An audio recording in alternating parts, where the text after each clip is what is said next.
Jemaat yang dikasihi oleh Tuhan kita Yesus Kristus, salam jumpa kembali bersama saya, Pendeta Yuliana Wilhelmina Nenohai, dalam program Lensa Fata Guntung Payung, hari ini 3 Mei 2022. Jemaat yang dikasihi Tuhan, mengawali renungan kita pada saat ini, mari kita berdoa.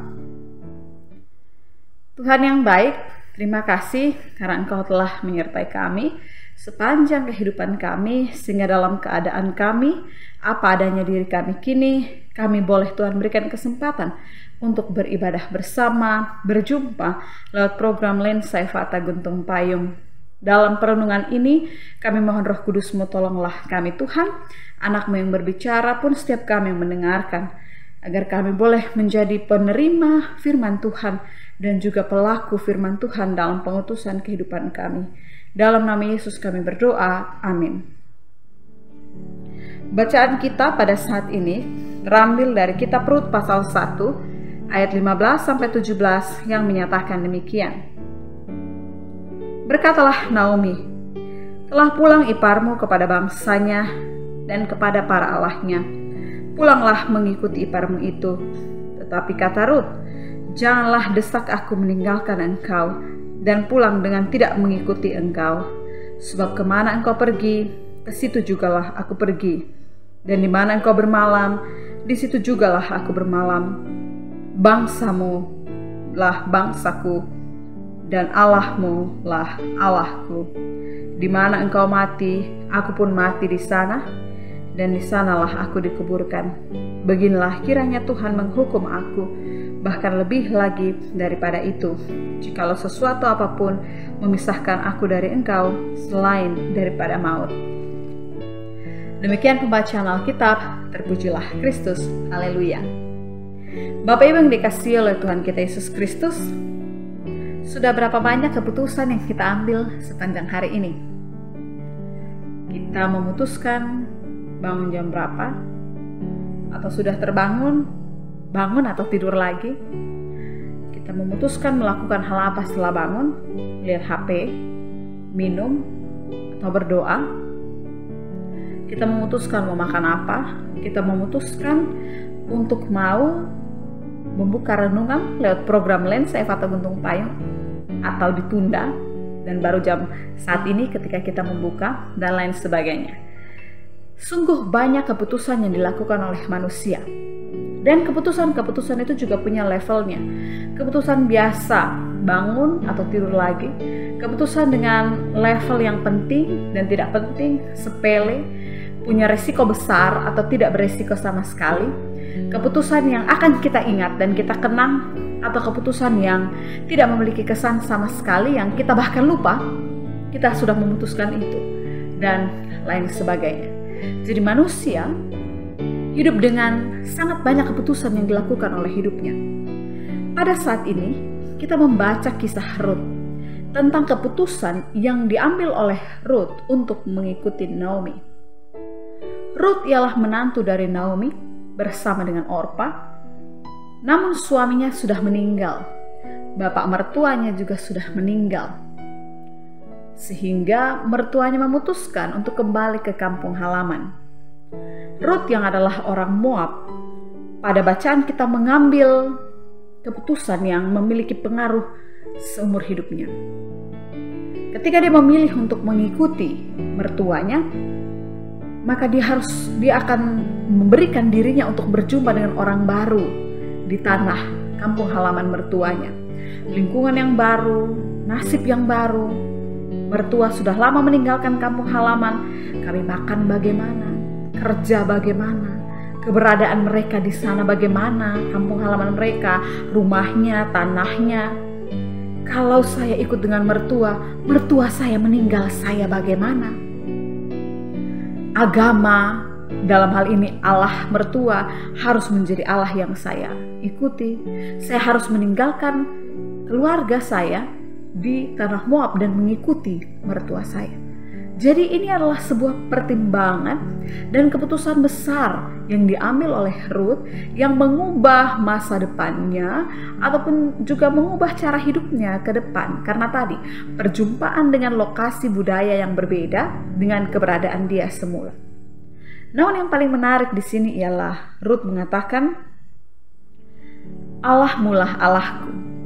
Di sini kita bisa lihat pada ayat yang ke-15 ketika Naomi meminta Rut pulang, dia bilang bahwa iparmu kembali pada bangsanya dan kepada para allahnya.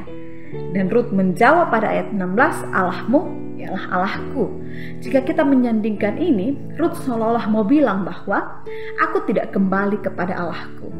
Aku tidak mau kembali kepada bangsaku, kepada para allahku, tetapi aku mau mengikuti bangsamu, aku mau mengikuti Allahmu. Di sini Bapak Ibu yang dikasihi oleh Tuhan kita Yesus Kristus, keputusan yang diambil oleh Rut tadi ialah keputusan yang diserahkan, digantungkan, dipercayakan hidupnya, masa depannya, jalan harapannya kepada Allah yang dia pilih tadi itu, yaitu Allah dari mertuanya, yaitu Naomi. Sehingga ketika kita melihat apa yang dilakukan oleh Rut di sini, keputusan ini bukan sebuah keputusan gombal karena merasa baik kepada mertua, bukan sebuah keputusan yang buru-buru, bukan sebuah keputusan yang sembrono, tetapi sebuah keputusan panjang yang kemudian dia ikat dengan mengatakan bahwa Allahmu ialah Allahku. Sebuah penyerahan bahwa keputusan ini dia serahkan kepada Allah yang dia pilih, yaitu Allah dari mertuanya, yaitu Naomi. Nah, jemaat yang dikasihi oleh Tuhan kita Yesus Kristus, karena kasih, kesetiaan, tekad, Rut memutuskan ini. Kita juga punya banyak keputusan yang kita lakukan dengan kasih, dengan tekad. Akan tetapi, apakah bisa ada peluang kecewa dalam keputusan itu? Tentu bisa. Bahkan mungkin kita merasa salah keputusan yang kita ambil. Bisa. Sebulat apapun keputusan kita, peluang untuk putus asa, peluang untuk salah pilih bisa terjadi.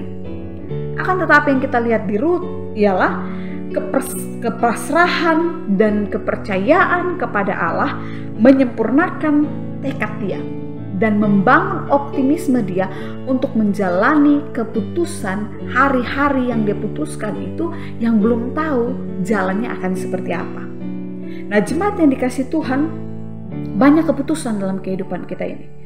Bahkan kita pun hidup di dalam keputusan yang kita ambil. Keputusan untuk menikah dengan pasangan yang kita pilih sekarang, keputusan untuk bekerja dalam ladang pekerjaan kita sekarang, bahkan keputusan untuk meninggalkan pekerjaan kita, keputusan untuk pergi, atau keputusan untuk tinggal. Sangat banyak keputusan yang mempengaruhi kehidupan kita. Namun jemaat yang dikasihi Tuhan, bukan berarti keputusan semua itu betul. Bukan berarti semua keputusan yang kita ambil akan membawa kita pada jalan yang mulus. Mungkin tadi membuat kita bertanya-tanya, benar nggak nih ya? Salah kayaknya. Kecewakah saya? Entah dengan pernikahan, dengan keadaan keluarga, dengan keadaan pekerjaan, dan lain sebagainya. Namun ingat Bapak Ibu, bahwa kita sudah mengawali keputusan itu dengan iman pada Tuhan. Baik ketika kita berdoa bersyukur untuk pekerjaan, berdoa bersyukur untuk perkawinan pasangan, berdoa bersyukur untuk rumah yang kita tempati, berdoa bersyukur untuk berbagai hal yang kita putuskan, untuk pribadi kita, untuk anak-anak kita, dan lain sebagainya, maka yakinlah bahwa Tuhan akan menolong di dalam berbagai kekecewaan, kegagalan, permasalahan dalam keputusan itu. Dan iman kepada Tuhan akan menuntun kita, membawa diri kita untuk berada pada jalan yang semakin baik dalam keputusan hidup yang sudah kita ambil.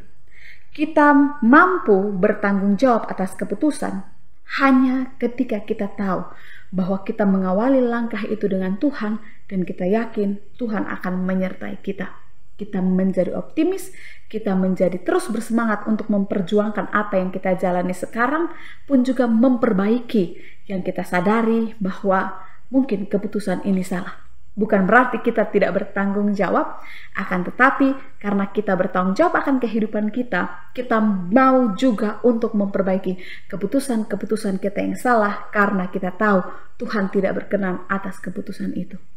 Jemaat yang dikasih Tuhan, selamat bertanggung jawab atas apapun yang kita putuskan. Namun ingat, yang paling penting ialah ketika kita percaya itu ialah jalan Tuhan. Tuhan ada di dalam keputusan yang kita ambil, maka jalanilah itu dengan pengharapan dan juga mata yang tertuju pada apa yang boleh Tuhan tunjuk untuk kita lakukan. Tuhan kiranya menyertai kita. Amin. Mari kita berdoa. Tuhan yang Maha Baik, terima kasih untuk renungan yang boleh kami dengarkan pada saat ini. Roh Kudus-Mu menolong kami dalam keputusan-keputusan hidup kami, agar sekiranya apa yang boleh kami putuskan, kami jalani. Mungkin kami rasa kecewa, atau juga kami malah bersyukur untuk apa yang kami putuskan. Biarlah Tuhan yang menolong kami, membuka mata hati kami, mata iman kami untuk melihat maksud Tuhan, pekerjaan Tuhan pada jalan yang kami ambil. Karena kami percaya, dalam benar salahnya keputusan kami, Tuhan tidak pernah meninggalkan kami. Ajar kami untuk bertanggung jawab, namun ajar kami untuk juga percaya bahwa Tuhan selalu menyertai kami. Keluarga kami, persekutuan kami, pribadi kami, pekerjaan kami, pergumulan kami, syukur kami serahkan ke dalam tangan pengasihan-Mu. Sembari terus memohon, Tuhan tolong sertailah kami, ampunilah salah dan dosa kami. Biarlah hari hidup yang kami jalani adalah hari hidup yang semakin berkenan kepada Tuhan. Terpujilah Kristus, dalam nama Yesus kami berdoa. Amin. Demikian renungan kita pada saat ini, jemaat yang dikasih Tuhan. Kiranya Tuhan Yesus memberkati kita sekalian. Shalom.